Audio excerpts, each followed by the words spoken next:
Welcome to the first graduation for Immigrants Lead Boston Lab, from ideas to action. Let's begin by giving a round of applause for the class of 2023.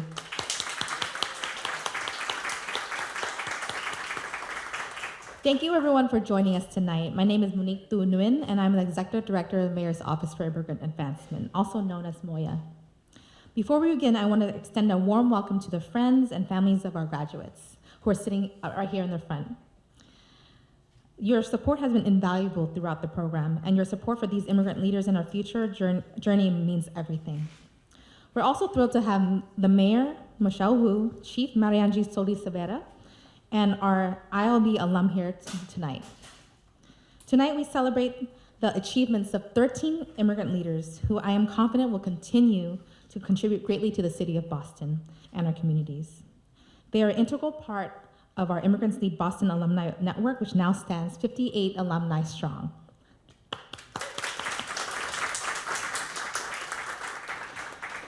We started Immigrants Lead Boston with a vision to cultivate the leadership potential of immigrant residents in Boston. At the core of the mission lies the empowerment of immigrant residents and ensuring accessibility for people with diverse language needs. As this program grew and our alumni network grew more experienced, we needed to cultivate their learning about navigating city government from Immigrants Lead Boston and give them the tools to be change makers, and to assist our office in expanding the Leads Boston into different languages, and now Immigrants Lead Boston Lab was born. We partnered with Repower, Conrado Ferreras dos Santos, and Andy Ornelas and your wonderful team to create a curriculum that we will continue to use every year as we encourage the power of storytelling, advocacy, and organizing, powered with understanding how city government works. Over the last 10 weeks, our 13 ILB graduates here tonight developed essential skills like meeting facilitation, storytelling, public speaking, and community organizing. I hope to see you cultivate the leadership of many other people and plant the seeds, because every time we see a leader, there's other 10 leaders behind you. And we look forward to building the leadership of over 1,000 people over the next 5 years who are civic leaders in the Boston community. And we want to make sure that Immigrants Lead Boston is just a seed and planting for the future, and making sure that our office is able to meet the needs of 200 immigrants in the city of Boston. Everything that you envision is the same vision that the mayor has for working on affordable housing and rent stability, from making sure that the city constituents know about city services, and also working on tuition equity that passed last week in the state.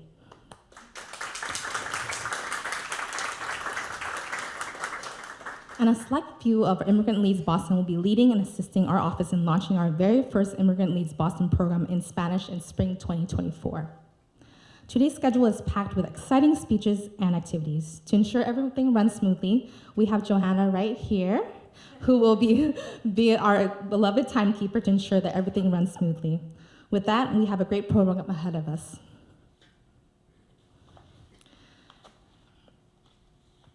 I now welcome Cindy Machado and Nathan Biswama through the front of the room to offer some reflections about your experience.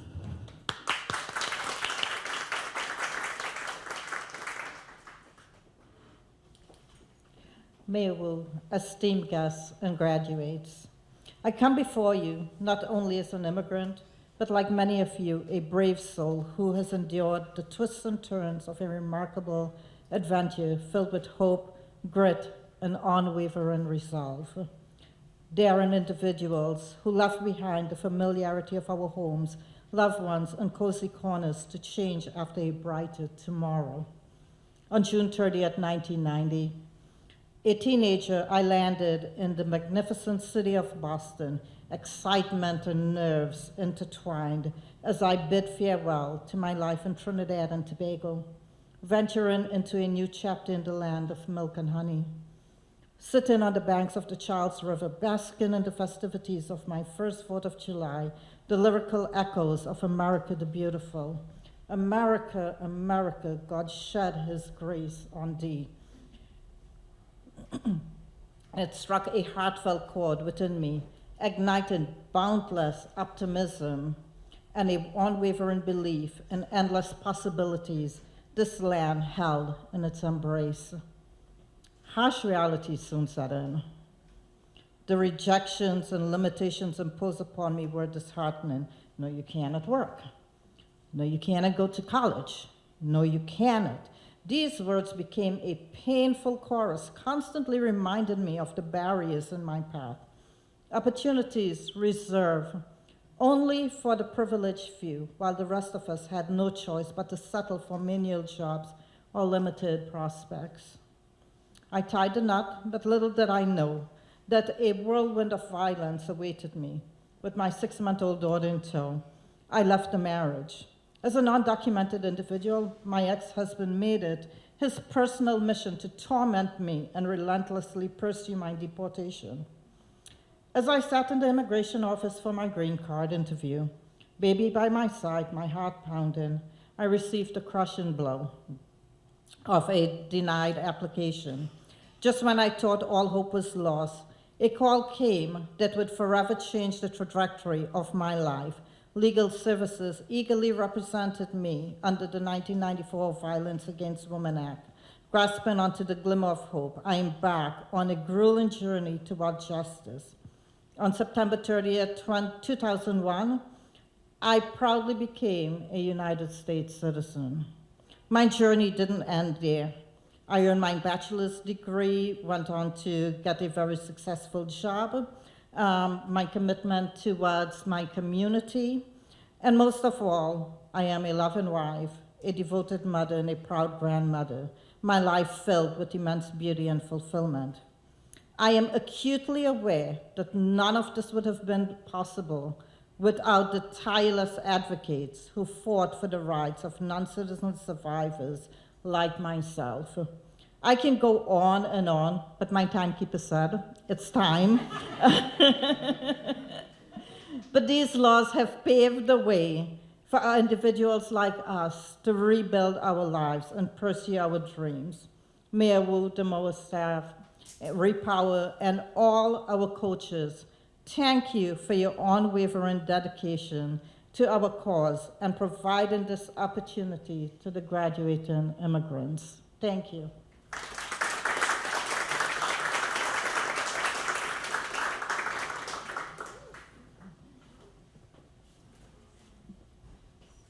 Mayor Hu, city councilors, families and friends, graduates, welcome.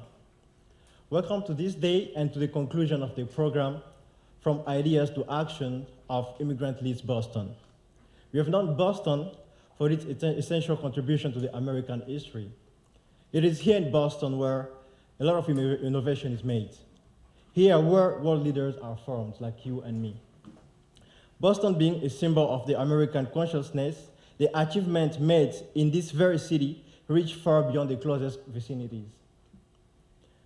Dear graduates, today I ask all of us to reflect on the discussions we've had and skills we've gained along this program, and ask ourselves, how can you use these skills and contribute to making the city of Boston safer, stronger, and increase its economic development? Ladies and gentlemen, I'd like to ask all of us to reflect once again on our responsibility as Bostonians. Reflect on how we can promote our symbol of American consciousness, the fundamental values that founded this nation, the values promoting life, liberty, and the pursuit of happiness, and ask ourselves, how can we keep these values alive for the generations to come? I'd like to end by thanking Mayor Hu for shaping an example of excellence and resilience, for her endless efforts in making this city we love better than it was yesterday. Thank you so much. Thank you. And to the coaches of the entire Repower for providing all of us their time and resources in building our leadership skills. Thank you. And to the MOIA team, all of us here present, Monique, thank you so much for your investment in the immigrant community. And to my parents here present, it's their first time to attend such events and where I am here present in front of everybody. So I want to thank them so much for the values that and support that they have given me along the entire life. And these values have made me the person I am today.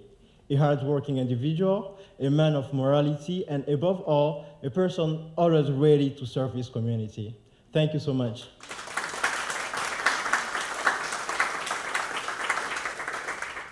Dear Bostonians, I'd like to ask all of us every single day when we wake up, look yourself in the mirror and ask yourself, what am I going to do today that is going to make the city of Boston better? Let us all do something for the city of Boston. It needs all of us. No matter how small is it, because great things are done by the series of small things brought together. Thank you so much.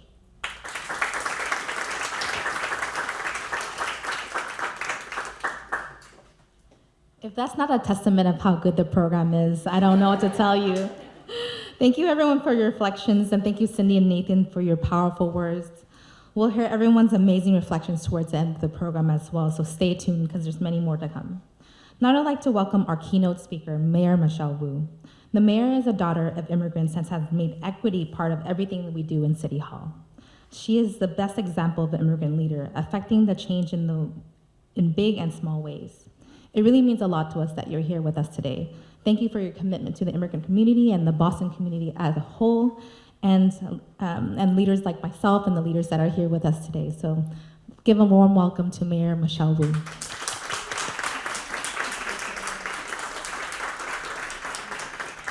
Good evening, everyone. Could you please join me in thanking Monique and the entire MOIA team, Chief Mariangeli, and everyone who's had a part in creating this program. I know a lot of work has gone into it, and we're so thankful for your work. I also want to recognize, as I'm standing up here and get to see the audience, that we're also joined by City Councilor Liz Braden. Thank you for your leadership, Councilor. And nice to see you, Mary, as well. And then, most of all, to our graduates, alums, and to the family members here today, congratulations and thank you. It's been such a joy to see the new program develop with the support of our partners like Conrado and Min, and then to see you all bring it to life, and to know, even just with the comments that we've heard, the inspiration already from Cindy and Nathan and everyone in this room, we're so proud to even be a little bit connected to your leadership and the stars that you will continue to make shine very brightly. I'm really emotional to be here. It is bringing back, frankly, a lot of memories of my childhood, and maybe I'll use my time wisely and just try to share two stories that maybe illustrate a little bit of how I grew up and how I think about the city and where we're going today. I'm the oldest kid, and my parents had immigrated from Taiwan to the US shortly before I was born, and so they didn't really speak English comfortably until much later in my life. And I remember when I was growing up, probably the strongest experience was my parents were everything in our world. They were all-knowing. They were, in charge of every single thing inside the house. But as soon as we opened the door and stepped out, I would get pushed out in front as a little girl because I spoke English from going to school. And so that dynamic was always very interesting to see through my parents' eyes, all of the barriers and all of the challenges, and then to try to navigate, even from a very young age, what that meant in my role as someone who did grow up here, but still never quite felt like I belonged either in any of those spaces. One time, my grandfather was visiting us, and we lived in Chicago at the time, and it was probably late fall, and my grandfather lived in Hawaii. That's where he had immigrated to, and he lived in public housing there, so he didn't get the chance to visit very often, and we didn't have enough money to take our whole family ever to go visit him in Hawaii. So when he would come, he would stay for a while. And I remember that time he came when it was getting cold, and so he didn't have the proper coat for Chicago. So the first thing that we had to do was to go to Burlington Coat Factory. I guess there are still some of them here, but it's a very, very gigantic coat place. And as probably a 4 or 5 year, maybe 5, 6 year old, I just remember running down the aisles and so many big coats and hiding between them while all the adults were doing their thing and trying on different items. And then we were ready to go, we paid, and then as we were leaving and going out those doors, the alarms went off. And my grandpa realized that one of the coat that he had purchased or something that he had tried on, there was a pair of gloves stuck in the pocket that he didn't realize was there. And I remember these gigantic men coming, taking our family over into a side room, and then having to translate for them as they accused my family of trying to steal things while I was explaining that it was an accident. And I was 5, 6 years old, and it felt like so much pressure in that moment. And I was talking to my grandparents and my mom, and then back to these gigantic men. And at the end, they finally just let us leave. But I remember as we were headed out the door, they kind of said, "And don't come back here again." And I remember even being so little and making the decision that I wasn't going to translate that part to my mom and my grandpa, that they had had enough of that experience. I had somehow kept it together myself during that store visit, but as soon as we got home, I just went to my room and was crying and crying under the pressure. And a few minutes later, I heard a knock at the door, and I looked, and we were, inside, indoors. There was my grandfather dressed in his gigantic puffy coat who had come. And he said to me, don't remember the gloves, right? Remember the coat. And now I'm here, and we're gonna have a really great time with my visit. And it was comforting in the moment, but it was also, for me, such a young child. We had been through what was such a horrible, unfair experience. And I realized we had been the only family of color in the entire store at that moment. And to see my parents and my grandparents experience so much and yet still come through it with such an attitude of resilience and determination to find the good and to keep moving forward and to make sure that they were putting a smile on our faces is something that our immigrant community members, there's no comparison to the grit and the determination and the good that brings into our world, despite sometimes such unfair and indescribable barriers and experiences. And so, fast forward to today, it's an inseparable part of my identity to think about the many ways in which the decisions that we get to make in buildings like City Hall, in spaces where we're speaking English only in many ways, and we are talking about communities who might not ever have the chance to walk into these buildings, that at heart, I hope all of us remember that our responsibility is to those who are outside these tables and doors and rooms of decision making. And it is in fact in our communities, in those store security rooms and hospitals and homes, where we need to ensure that people feel like the city sees them and is for them and belongs to them. You all are the most important part of making sure we can see that happen and connect to our communities in Boston. Not only is our immigrant population in Boston such a large part, 29% of the residents of Boston not born in this country, but that number continues to grow, and especially now in a moment of such challenge and assault from the federal level of the rhetoric and sometimes inaction that can lead to cities shouldering the needs of our residents and families who are just looking for that chance at the American dream or a better future for the next generation. It really is on all of our shoulders, Bostonians, to wake up every day and think about how we can live out those values. And so I'll just close by offering a few reflections on something else that we did this last year. I believe firmly, as the first mom with young kids in this role as mayor in Boston, that if you want the most honest answers, usually you should just ask kids what they think about anything. And so at the beginning of last school year, I wrote a letter to every kindergartner in Boston and said, tell me about what your ideal city would be. And it was part of a unit where we had invited in the Boston Society of Architects to go into every classroom and also create the curriculum around construction and architecture and how to build buildings and build structures. And so they were supposed to respond to that letter about what would be their most perfect city and then build the model buildings that would go along with it. And at the end of the year, I got to see some of those models and talk to the 5- and 6-year-olds who had made them.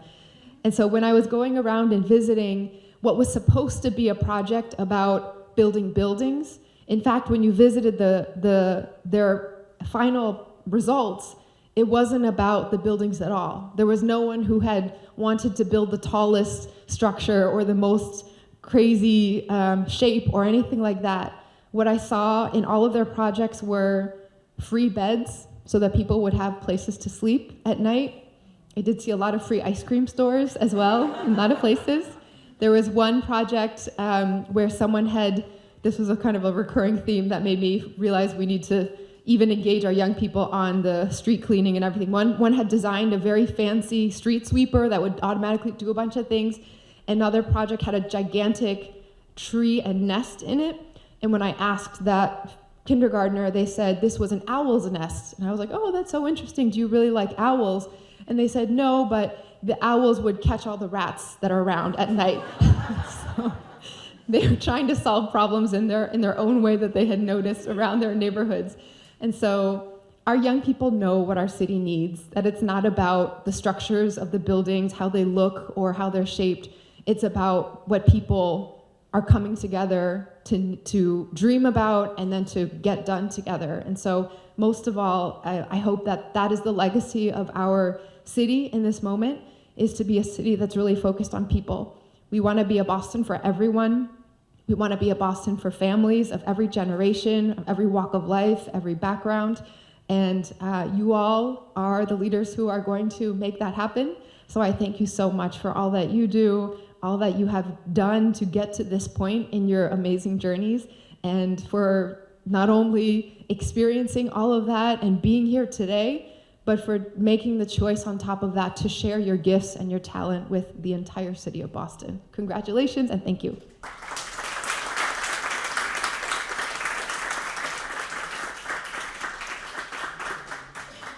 Thank you, Mayor. Now I welcome our Chief of Equity and Inclusion, Maria Angeles Solis-Severa, to the stage. Our cabinet is to ensure that equity is embedded throughout the whole city, to making sure that the whole city works for especially marginalized communities have been historically excluded. So I'm welcoming Chief, who is going to share some words of inspiration and encouragement. Thank you. I don't think I could. I love our mayor, and I hate speaking after her because, like, can we get the owl's nest though? Can we put that in the new budget? I really want an owl's nest. Something that has come up in multiple of your speeches and Mayor Wu is the concept of sacrifice.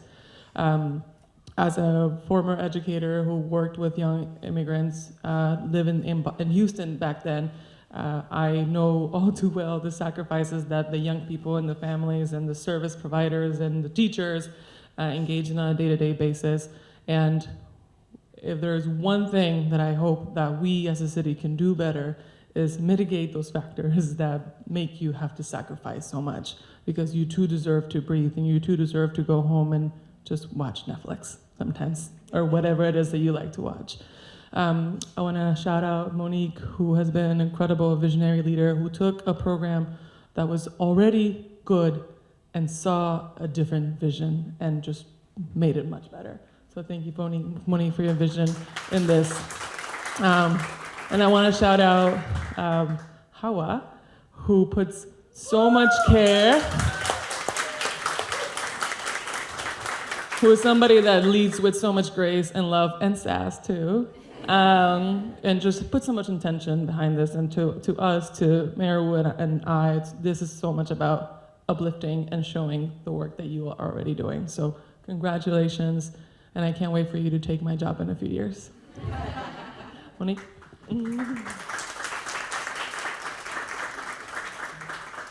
Thank you so much, Chief. And now I'll welcome Conrado from Repower. And I just want to tell a short story about how I even know Conrado, because we actually met each other when I was a baby organizer. I was in your shoes when I first started organizing. I wanted to fight for tuition equity. And I met Conrado on the same campaign. And we crossed paths again because we wanted to help empower other people to follow in the same type of path that we did as organizers. So please welcome Conrado from Repower to share some few words as your cohort facilitator the last few weeks. Thank you.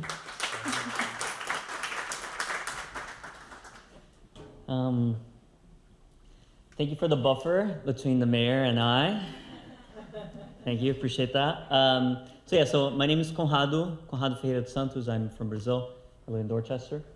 I'm the Director of Movement Building Programs at Repower. And I'm joined by Andrea Ornelas, who is our lead trainer for our course, for our 8-week course. And I just want to say thanks to Mayor Wu, to Monique, to the City Council, but especially, to Hawa. And to our graduates, thank you so much for engaging with us in this process, for trusting us to share some of what we have put together for you and to engage in this with your hearts, with your minds open. At Repower, the organization that I'm with, we really believe that investing in leaders of color is the path to building the multiracial democracy that we really need to build the world that we want for ourselves and for our children. My own growth as a leader started right around here when students from East Boston High School came to visit me. This was 18 years ago as a high school student myself. And they were the first to ask some of the questions that we got to ask you. Who are your people? What are you faced with? And what are you going to do about it? And I remember that question sticking in our mind. Okay, what are you going to do about it? What are you going to do about it? And it's been close to 20 years now of trying to work through that question. That little youth group then grew into an organization. The organization came together with others, and we went on to build what came to be known as the Dream Movement. And so from a little high school presentation, we eventually managed to stop hundreds of deportations, thousands of deportations, eventually win DACA that allowed about 1 million young people, including myself, to receive our work permits for the first time. And so I know, it's a little course, you're like 2 hours a night, you're like, all right, let me think about this. But the reality is that, as folks have shared, it really is built in small steps.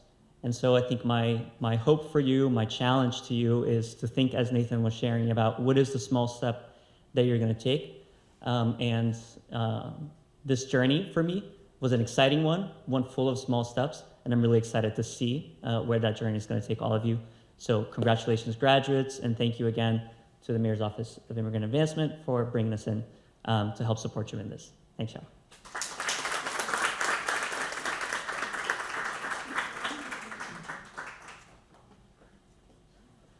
I would like to invite Councilor Braden to come up to share a few words. She's a great big advocate for immigrant community, especially in Austin, who've been working on ensuring that ESOL programs are expanded. So I would love to have a few words from her as well to welcome you all and congratulate you all as well. So please give her a round of applause.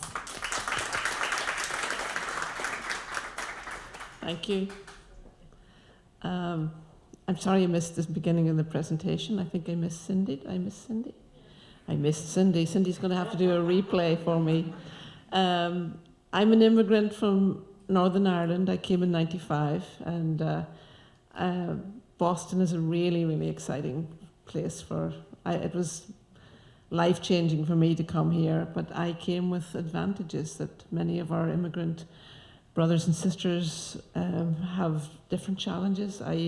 I came from a country, I had a professional qualification, I was hired to come here, I speak English. I'm very, very aware of the fact that it was very easy for me to be here and come here. It's not as easy for so many of our other immigrant brothers and sisters, and I really applaud all of you for stepping up. I'm also really excited to hear from Repower. It used to be Wellstone Action way back when. In 2004, at the Democratic Convention in Boston, Wellstone Action did a training for campaign skills and community organizing. And I took that training, 2004. And I'm really excited to see that, that the legacy of Paul Wellstone lives on through Repower, and community organizing is such an important part of the work that we do. So congratulations, everyone. I don't want to take too much of the time, but I'm so impressed with all that you do, and count me as a partner. And I know in Alston Brighton, it's really about building relationships and connections and working together to try and solve the problems that we face in our city and in our neighbourhoods and across the country for that matter. So thank you. Thank you for doing this.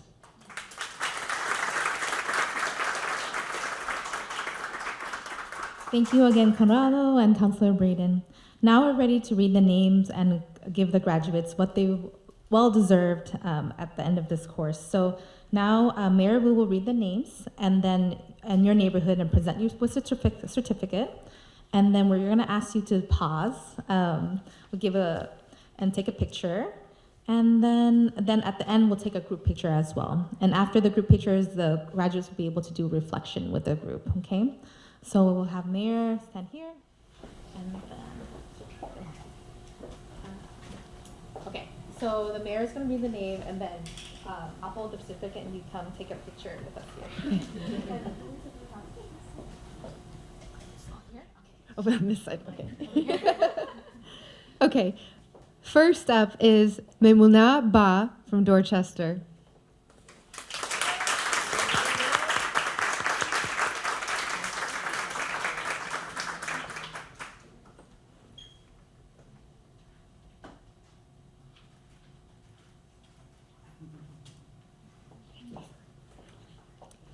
Nathan Bisimwa from Dorchester.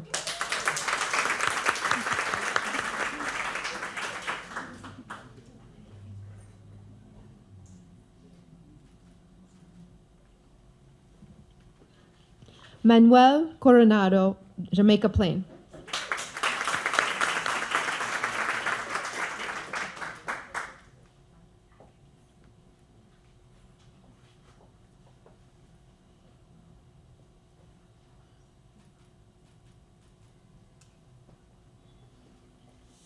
Daisy Gutierrez, East Boston.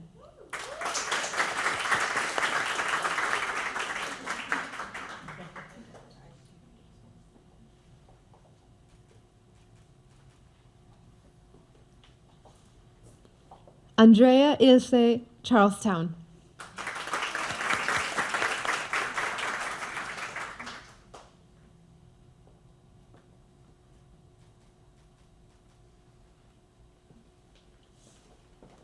Marie Ladoucer, Jamaica Plain.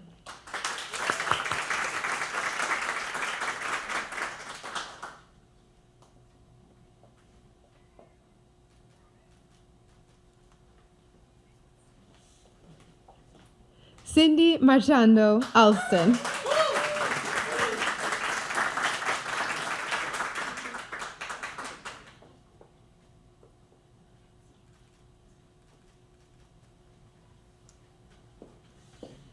And I was told that our next graduate, Marie-Jacques Toussaint from Mattapan, couldn't be here today, but we congratulate her and her family all the same.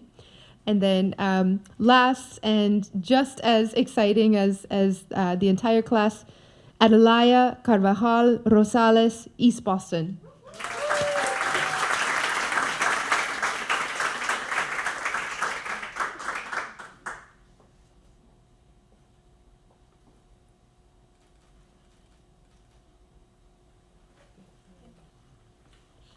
Another round of applause for